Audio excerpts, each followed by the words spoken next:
Oh, it's happened again. Connor's mic off again. Fucking hell. Do you know how good that was? Do you know how good that was? Oh my god. If I just could crawl up into a ball right now, I would. Let me find my microphone. Come on, you piece of shit. What is going on? Come on. You guys having an absolute laugh right now. I have no idea what's going on. I think Gabe's just texted me saying it's out as well. Pause, you know what I mean when I'm saying that. There we go. There we go. Better now? Better now, guys. Oh, fucking hell, man. How many? There's 500 of you in here. Jesus Christ. Why can't 50 of you be in here? Why do you all have to be in here when I make a mistake? Why are you all so selfish? Jesus Christ. Is that what Gabe said? Gabe's, no, he's not. He's not. No, he's not. He's not even notified me, the selfish git. Right, okay, guys, let me go again. Right, I can't watch this again. That's just gonna cringe the life out of me. Right, so basically, the debrief is going to be every Sunday. It's going to be every Sunday evening from 7 to 7:30. If you want to join the Patreon, you can do so now. Jorginho Rutter video is there. It's live and it's active right now if you want to head on over there. I apologise, I said we're going to have to get through it really, really quickly. If you want to like, comment and subscribe, that would be very much appreciated as well. But we are going to get back to the debrief format and we might have a bonus debrief in every single week as well because you guys love it so much. But we're moving it from Monday to a Sunday because we want to review the game with all of you guys when it's fresh in your memory. Breathe. Right, okay, we're going to be talking Reece Oxford today. We're going to be talking about Emmanuel Dennis today. We're going to be talking about Leeds United smashing Barnsley as well today. I want your thoughts, everybody. Let's get into the room mill and breathe. Okay. Yeah, thank you, Connor. Great start to the morning. I apologise. It's always Gabe's fault. Everyone blame Gabe in the chat. Somehow it's Gabe's fault. Never my fault. Narcissist. No, but yeah, absolutely shocking. Absolutely shocking. But yeah, let's get into it, shall we, everybody? So let's get into the big news. Leeds United smashing up Barnsley. Rudderless Barnsley. Barnsley, who have been slapped as well by EFL charges last week. United went there. Yes, I do call us United every now and again because we are the only United. Went there to Barnsley's backyard and absolutely smashed them up. The Dingles were absolutely gutted about it on social media and the forums. I've had a little bit of a scan over that. Any defeat to the mighty Leeds United sends them back into their little rabbit holes. So yeah, it's a big win, and you know, it makes you think a little bit about Leeds United, the design of the squad right now. Barnsley were finalists in the League One. The League One playoffs last campaign, which is kind of a good sign when you're looking at Leeds. It's always been a bit of a bogey place for Leeds to go in general. I know it was a behind closed doors. I know the pressure wasn't there. There was no crowds, for goodness sake. But still, going there and putting 9 past the team, even if it is pre-season, is you know, it's a difficult feat, especially when there's only now a league between you. So we know they're in absolute disarray. But it was good to see the youngsters apparently get on the score sheet. Matteo Joseph, I want to discuss Matteo Joseph actually. Had an absolute stormer apparently. Verba was the captain for one half. Cooper was the captain for the next. Greenwood scored as well. Sam Greenwood, who, you know, fair enough, he scored a goal for Leeds. I'm not sure he should be starting or even featuring for Leeds United in the new season, but good on him getting a goal. I think Verba got one as well. I mean, there were 9 goals for goodness sake. So it's good that, you know, we're doing that behind closed doors, and really good news. Really good news for Leeds United doing that. And Drame was playing. I believe Cresswell featured as well. JB, it looked like, was in the side as well. So yeah, all good things for Leeds in that respect. And we need new players. We still, you know, Phil was suggesting the other day that apparently we need to sell to buy, which is one of those things where you're a little bit worried in terms of Leeds' finance. Oh, come on, Mr. Anthem. Let's not be dramatic. It was at least 50 seconds of your life. You know, I'm sure you've wasted 50 seconds on it's 50 seconds doing other things before. Pause. But yeah, Bamford did not score, believe it or not. Bamford did not score. Russ says, I heard Joseph 4, Somerville 2, Rutter, Joffe, Verba. Yeah, apparently Rutter, according to a lot of people, Joseph only scored 2. So I'm not 100% sure what happened there. Wan's in the building. He's got no news to report. Fair enough, mate. You are the go-to. Bamford didn't even play, did he not? Yeah, Joseph scored. I think this is what I've heard as well. Joseph scored 2, Gelhardt 2. Paveda, yeah, Paveda's the one I heard scored as well. Paveda, who was decent in that friendly against Man United as well, but let's not be kidding ourselves that Jan Paveda should be playing for Leeds United anytime soon. So, yeah, I was pretty enthused by it. I think it's very dangerous to get lulled into this sense that this is now going to be a representation of what's going to happen in the Championship week in, week out. As I said, a lot of factors. There were no crowds there. As I say, it's behind closed doors, a lot less pressure. I think with a viscerous Barnsley crowd there, if they were in the Championship, the result might have been a little bit different. But there is no doubt that Leeds have a lot of talent there that is going to disrupt teams in the Championship. The Championship and League One aren't that far apart. The Championship and the Premier League are so far apart, but League One and the Championship are not. Hence why you always get the League One top teams doing really well in the Championship. As in my opinion, we will see Ipswich, Sheffield Wednesday, and Plymouth do this season. I think they'll do well in the Championship because the gap isn't that big. So when you're looking at it from that angle, beating Barnsley was decent, and it's getting more minutes for me, for players like Gelhardt and Cody Drame. I think Drame, if he can make that place his own, the position his own, right back, if he did play at right back, I think that's only going to entice him to stay at Leeds and make that position his own, really, which is good news. So yeah, Matteo Joseph is one that I'm very, very, very excited for. Very excited for. He's someone who I think on that left wing is someone who maybe you could look at if Nonto was to go and Leeds were to get a decent price for him. He's someone who could be very, very profitable on that side for Leeds United, cutting in and scoring goals. Obviously, he's very young, but not that much difference between him and Nonto, believe it or not, in terms of ages. But I think he is one to watch this season. I know for a fact there were numerous clubs who were looking at him and asking Leeds about him, but Leeds didn't want him to go out. So if he can cut in on that left-hand side and make that position his own, fantastic. That could be another option if Willie Gnonto is to move on. But nothing much to report. There's also loads of rumours that Verba might become captain this season, which would be very controversial. Obviously, with Liam Cooper still been at the club, Liam Cooper still heavily featuring. Okay, so a lot of people are saying Verba armband second half, failing first half. Evening Connor, this club is in transitional period. Most fans don't realise that tough season ahead for us. I agree with you. Carlos, Matt Kay says Joseph number 9. Not for me, mate. No, not for me. I think off the left is where Joseph is better. And when I've spoken to a few people who are close to things going on at Leeds, they also believe he's better off that left-hand side cutting in. And I think you saw against Man United how quick he was on that left-hand side, and I think how decent he was at putting the ball into the box as well. Maybe if you actually get a proper number 9. The thing is, Leeds are just, we are now such a wing-heavy side.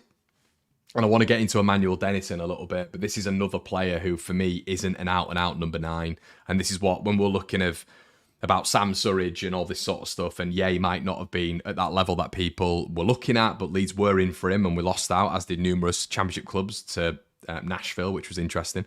But yeah, I think that archetype number 9 that Leeds are going to have to go out and get. And I don't think, the number 9 isn't nowadays all about just hoofing the ball up to him holding it up and him heading it onwards like it was probably in the early noughties, late 90s and prior to that. I think the number 9 has very much evolved. And, when you look at maybe a player like Harry Kane, I think that the number 9 has a little bit more, there's a little bit more sort of arsenal when it comes to dropping deep, receiving the ball, being able to switch it as well. And yeah, I think a lot of sort of 9s are able to do that now.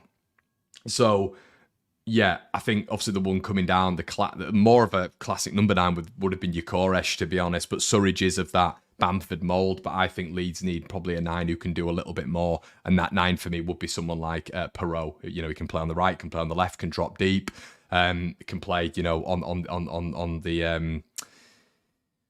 on the last defender. So yeah, I think that's sort of a more mobile striker that I'd be looking at. But yeah, overall, I think Emmanuel Dennis doesn't massively make sense, to be honest. And the reason I say it, Matthias Norman, interesting. Yeah, I mean, Norman, I don't know where you've got that from, buddy, but yeah, I like Norman when presumably this is the same Norman that was at Norwich for that season.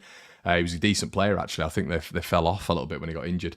But yeah, Emmanuel Dennis doesn't really make sense for me because he's not that number 9, and he's a player. He's a winger for me. He's a if you're playing a 4-3-3, he's off the left again or off the right. You know, that is Emmanuel Dennis, and I think everyone would get excited with a signing like that at Championship level. But then you've also got like the likes of Dan James there. You've got the likes of Rutter there. You've got Nonso. You've got Somerville. You've got Sinistera. You know, we've got to really start fitting these profiles into this side. And if they're not playing Championship football with the amount of offensive players we have, they're not going to want to stick around for long. And at the moment, the only player, in my opinion, who you can put through that middle is Patrick Bamford. So, and he's not good enough. He's just simply not good enough. So, yeah, we need another player in that position for me. Jason Malumbi for Rocker replacement. Yeah, I think Malumbi for me would be more of an Adams replacement. I don't think he's a Rocker replacement, but that is just my opinion.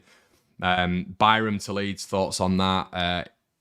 Thank you for bringing these up, by the way. And I also need to touch on Willian Yonto's bid getting rejected by Leeds 15 million, which maybe gives you a little bit more thoughts on if we're absolutely skint or not. Because if you are Leeds United and you're getting a 15 million plus add-ons from Everton whilst you're in the Championship and you've made no incomings when it comes to sales, really, aside from a 3 million sale from for Rodrigo to I can't even remember what side is that. Is it just a Saudi side?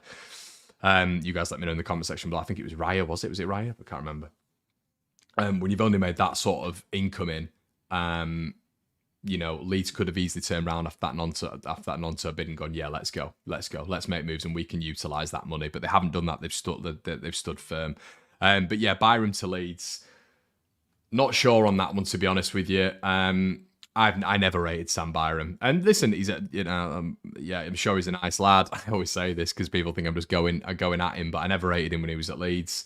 I think Leeds fans massively overhyped him. Scored a chip against Oxford, which went on the socials for about 3 years for whatever reason. And I think he was a better player out of the bad bunch, but I still didn't think he was the best player out of the bad bunch.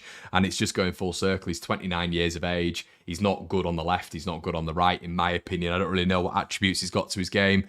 I wouldn't say he was massively quick. Maybe if Leeds are playing high fullbacks, in a Daniel Farke system, he might be aided there, but I don't really understand why Byron would come in when you've got Ayling and Drame there.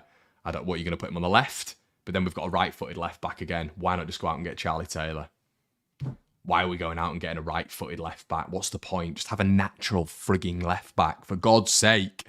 Do you know what I mean? Let's just bank on Dallas. Let's just bank on Dallas again. What's the point in going out and getting another right-footed left back? It completely narrows your play if you do not have a left back and you have a right back who is not comfortable on their left foot, so they naturally cut inside and narrow the play, which makes it easier for the opposition team to squeeze up. It's just simple for me. I hate right-footed left backs. I've always hated it. I even hated it when Dallas was there for a period of time. Overall, I think, it's not a good move. I would not like that signing. But Daniel says, you the new Joe. Yeah, I don't know what that means. But thanks, mate. I missed that, but I appreciate that. Need to get Alioski back. No, we don't. The thing is with Alioski was great for Leeds, and there's a lot of sentiment attached to Alioski. There's a lot of sentiment attached to him. He was decent for Leeds, of course he was, but the reason everybody gets upset about Alioski is because we didn't make an upgrade in Alioski. If we'd have actually gone out and bought a good left back, a proper left back, then nobody would be talking about Alioski. It's the fact that we went out and recruited another shite football player to come to the club for a substantial amount of money, which didn't work out. So nobody would be looking at Alioski and would be talking about Alioski unless it was for sentiment reasons. But it's literally because we didn't recruit a better. We somehow got worse than Alioski, and that's no discredit in Alioski, but we needed an upgrade on him. We need an upgrade, especially defensively, and we didn't get that. I think Harry Toffolo has been done for betting, hasn't he, Ryan? Doronto, how you do? You want Dennis at Leeds? He will get you goals. Yeah, I do, Dor. Maybe you can give us a little bit of understanding, mate. For me, he's better sort of off the wing. I wouldn't say he was and obviously, you've been a Forest fan, mate. You'll have seen him a lot more than we have, but I know 100% for Watford, that's how I saw him, off the wing, cutting inside, getting goals, creating chances. So that's how I see Emmanuel Dennis. I don't, and he's not travelled with Nottingham Forest as well. There was reports today stating that he's favouring a move to Leeds United. I mean, if I'm to go to Nottingham Forest right now, who's the player you're going and getting? Who's just returned from DC United and who would absolutely thrive in a Leeds United midfield, and who were we linked to years ago? And for whatever reason, we didn't get him. And you know, Forest did go out and get him, obviously, which I don't think it's been the best move for his career. He was at Huddersfield. Apparently, he's a Leeds fan. Go and get Lewis O'Brien. I don't understand why this isn't happening. Lewis O'Brien, under the radar, had a cracking season at DC United. Whatever you think of the the MLS, wherever Lewis O'Brien goes and plays regularly, he does well. Very, very technically gifted player, and that's a seamless replacement for Mark Rocker in the Championship. Someone like Lewis O'Brien. A Jason Malumbi, for me, is a Tyler Adams replacement in terms of types and profiles. So yeah, for me, that would be a proper signing from Forest.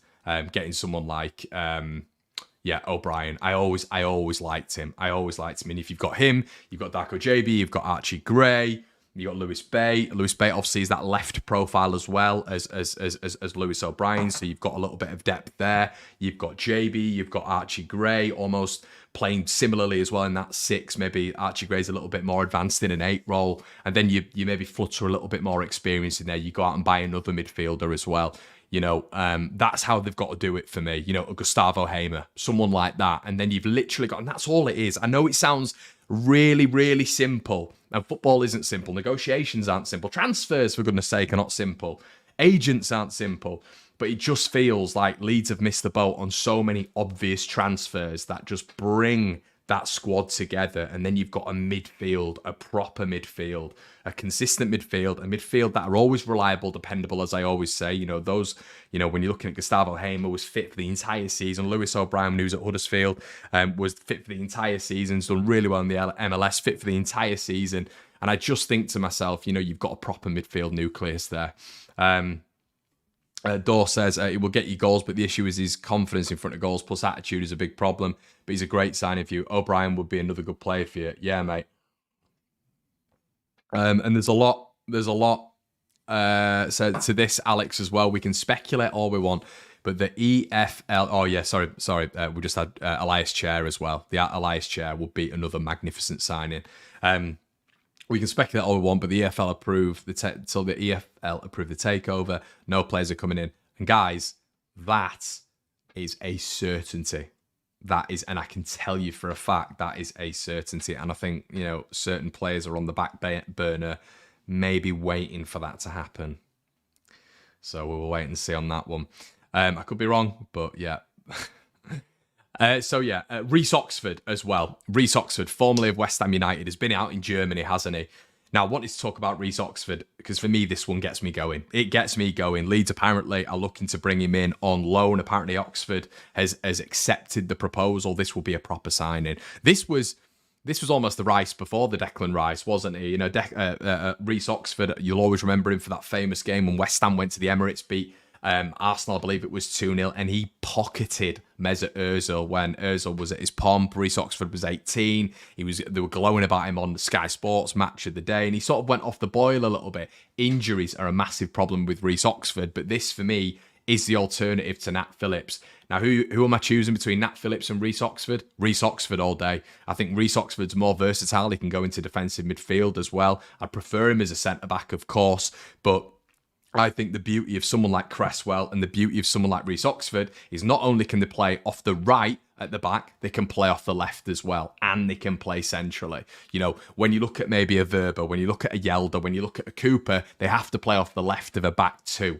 If you look at someone like a Cresswell and someone like a Reece Oxford, they can do either. And I think that's excellent depth. And then maybe if Ayling's obviously still around, which he will be, worst case scenario, you bring him Ayling in as a right-sided centre-back, but you've got real depth there at the back. And the reason I'm mentioning him is, and the reason I like it as a loan, is because if Leeds are then, you know, if he is to play 10, 20 games a season, because the problem with Reece Oxford is his injury record. You need to have an absolute scrupulous medical when it comes to Reece Oxford.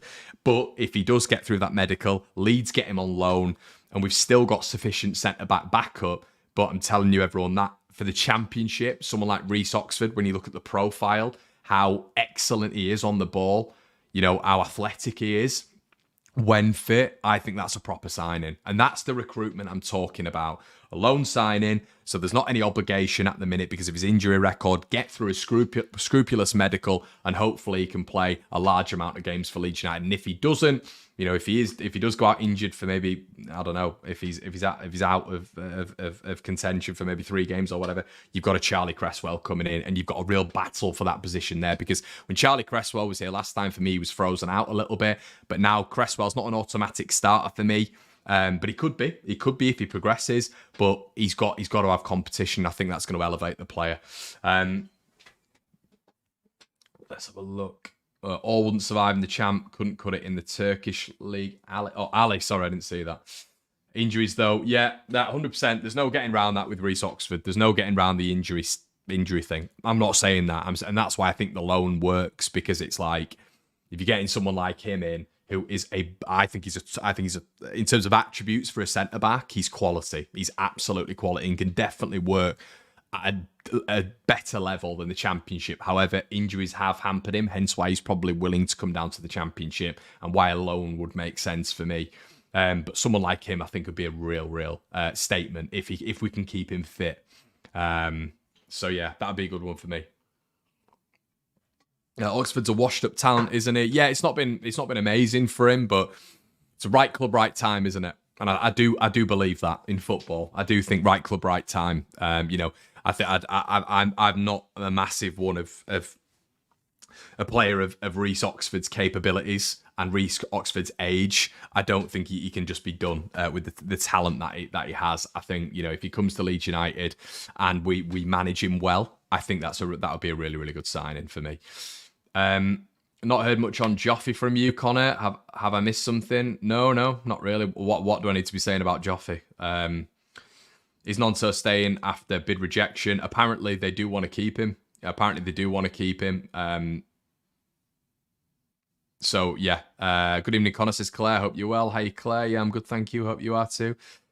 Any news on Nubel, Connor? There's a few. Obviously, Nubel is the keeper in Germany who Leeds United are looking at. Apparently, he's deciding at the minute between the 2 clubs that we've spoken about on here before.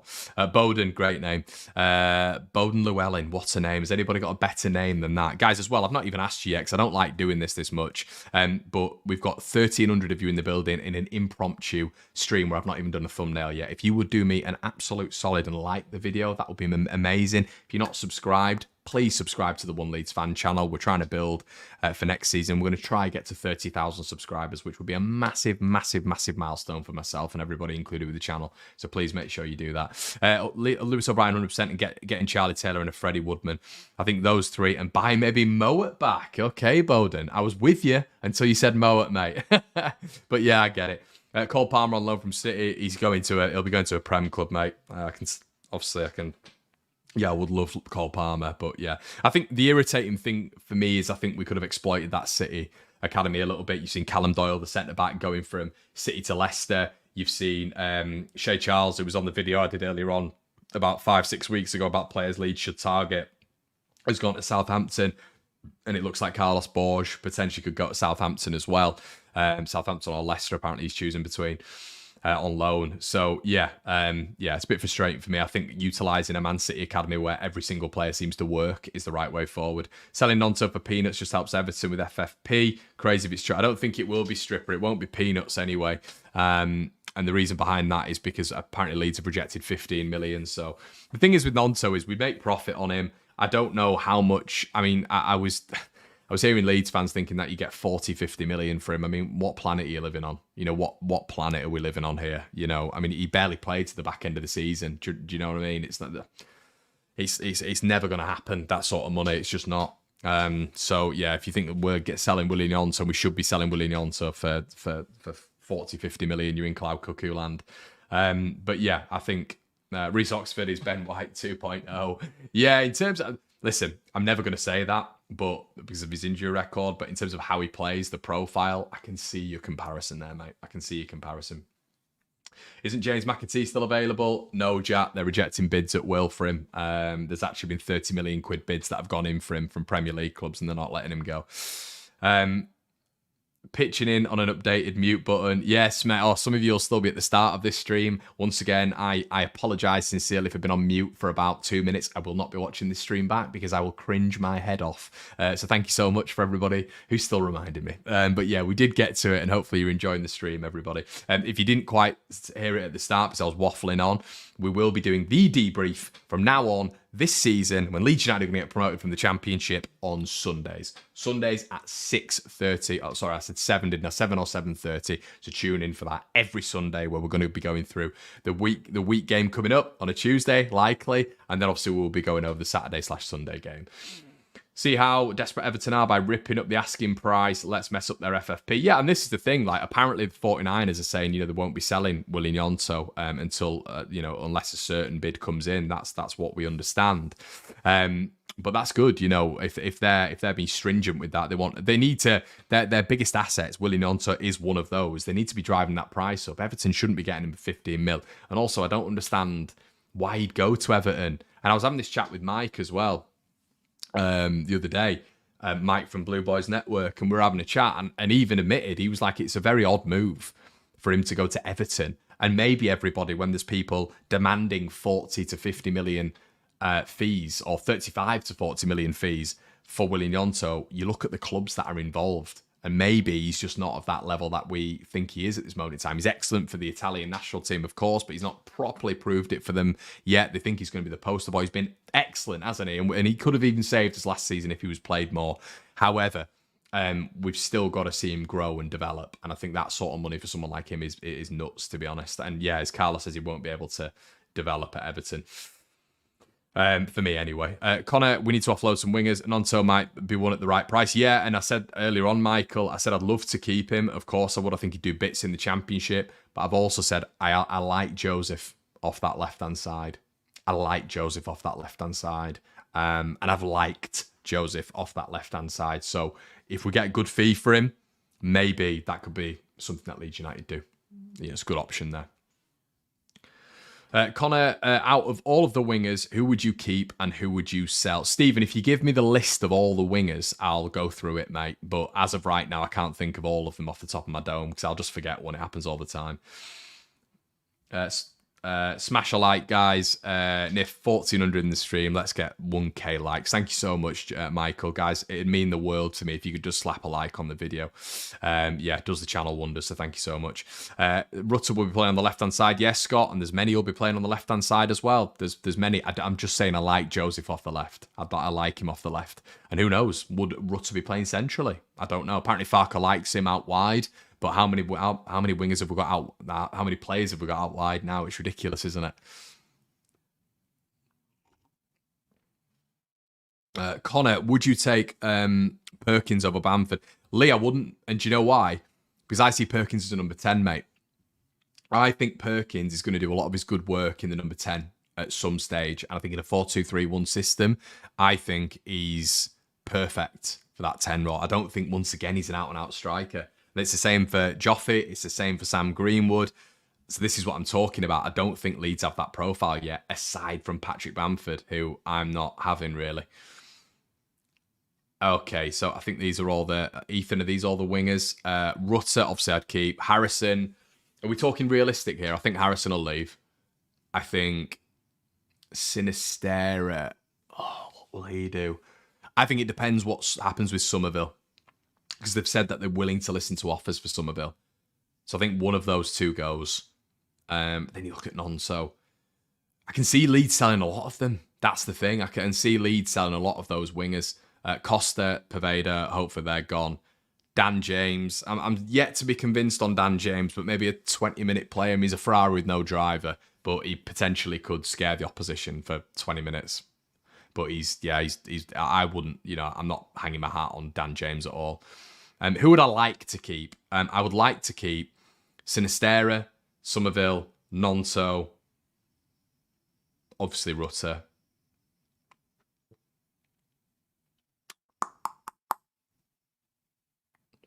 I'd throw Joseph in there. Maybe. Because I think Harrison's going to go. I think he's ready for a new challenge. I'd get rid of James, Costa and Poveda, I think.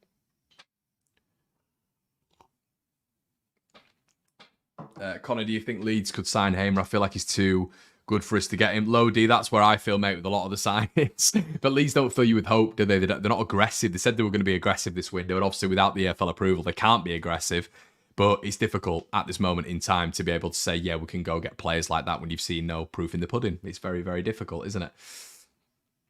Wouldn't you keep Adams, Connor? I would keep Adams, mate. I would keep Adams. I think the only thing I've ever, and bearing in mind we have to sell to buy, according to several very reliable reports.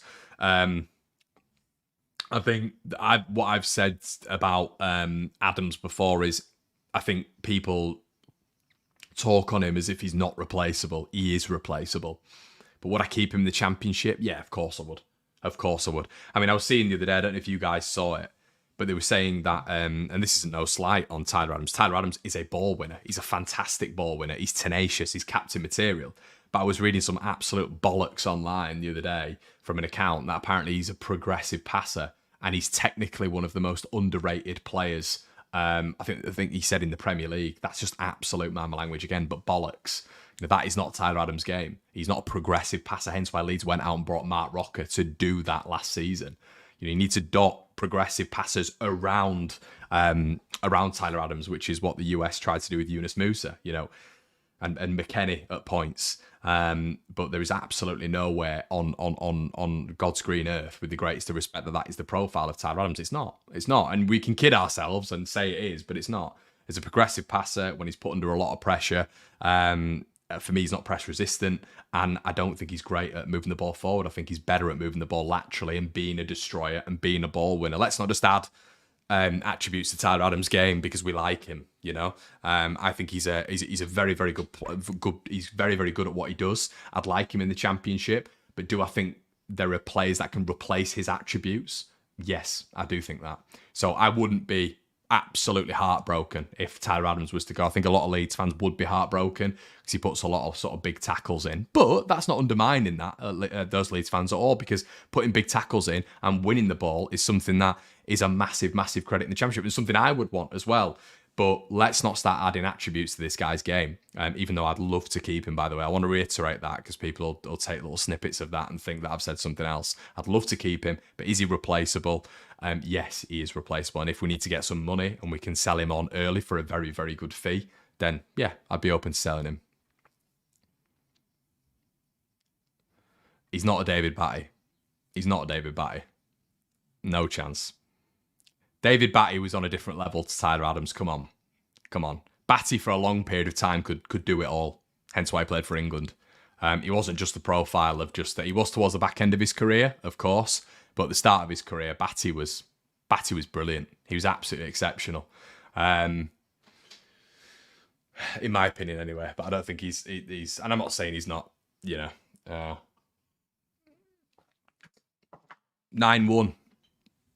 9-1, and you've got EFL charges against you, lad. Chin up. And we're still. You're still on the Leeds channel. This is a classic Barnsley fan. Tin pot Barnsley fan. Here we go. Ebar Gum. The Dingles. Yeah, Batty was class. And I think Adams would be great in a Farker system, and I agree, Dash. And I think you're probably looking at a Tom Tribal, who's played for obviously Norwich before in that role, or maybe a Tete in that Norwich sort of two, the pivot two. But then you need a Vrancic next to a Tete. You need a Vrancic next to a Tom Tribal for me.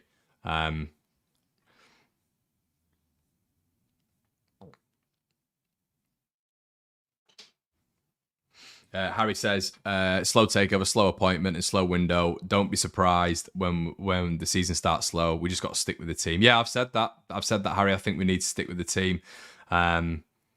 Batty 91, 92, vital in that midfield. He was basic, but I think, to be honest, hey, but why? He was towards the back end of his career. But I think in the early stages of his career, Batty was everywhere.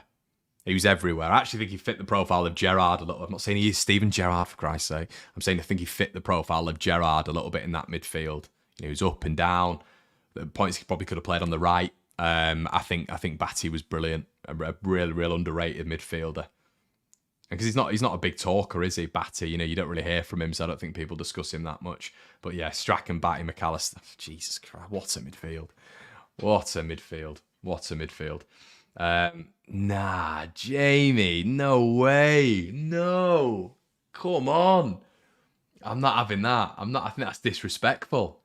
And that's not even sentiment, mate. That's not even sentiment. I used to have bloody tapes of David Batty. I used to have tapes of that 91-92 side, Even in like the 99 2000 team and progressing there, he wasn't a sideways passer for me. He was towards the back end of his career a little bit, but nah, not for me. Not for me. But anyway, it's opinions, innit? Connor, do you think the 49ers will do a great reset and aim for a great youth team profit? I hope not, Graham. I hope they blend it a little bit, mate. And I think the experienced lads have still got a big part to play this season. I do think that, I think just these older heads with the likes of Joseph in the side, Gray, JB, Lewis Bay. I think it's big to have, and Drame, to have the experience around, but I think you've got to have quality championship players to get out this side. Leeds aren't getting out of this division with the current squad. They're not. No chance. I'll have a bet on with anyone. There's no way they're getting out the championship. In my opinion, with this current squad, there needs to be additions, like for me, 4 or 5. And that needs to happen. And like you said, I think it's getting to that point now where, the season's starting very, very soon. What, 3 weeks is it now? The transfer window ends on the 6th of September. But you ideally want some signings in before the season starts, so you can have that cohesion, that synergy, those partnerships forming. Farker will want that anyway as a coach. He'll want players in pre-season. You don't want players joining you when you're a month in. You don't. So that's going to be difficult. So this is what I'm saying, and I've said to a lot of people, we're playing catch up. We're playing catch up already because of this takeover and the approval.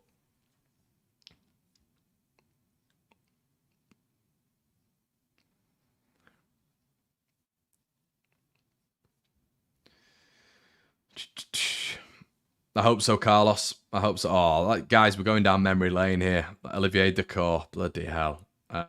Yeah, I loved Dacour. Absolutely loved him. Justin, I agree. Yeah, I thought he was so underrated. Look at this. Batty was world class, better than Makalele and Kante. Yeah, I thought I loved. Yeah, Dacour on the ball was obviously levels above Batty, but that was Dacour's game. Batty for a period had it all. Dacour couldn't do what Batty could do either. But Batty could do what Dacour did earlier on, 100%. It's good going down memory lane, isn't it, anyone? There you go, Marcus, memory lane. Right, guys, we're going to leave it there. Thank you so much. It's been 40 minutes of your time, 40 minutes of my time. I apologise for my ramblings at the beginning. My ramblings for 40 minutes, but I hope you've enjoyed it. We've been down memory lane. We've spoken about profiles. We've spoken about Leeds United season so far, or to come. The transfer window so far, I should say, and what we do need. We'll be back every single day with your room mill. Bonus content. Listen, we've got Patreon. We've got a Patreon account, only a £5 a month. We've got 3 new signups this week. Thank you so much. We'll be shouting them out in the next video. £5 a month. We did a Jorginho Rutter video yesterday. If you want some bonus bits, head on over there. You don't have to, but if you'd like to support the channel, I'd very much appreciate it. Thank you so much, everybody. As I say, the debrief is going to be starting once again at this time every single Sunday. So I'll see you soon. I'll see you tomorrow morning. Make sure you're liking, commenting, subscribing. And guys, it's been an absolute pleasure. See you soon. Cheers.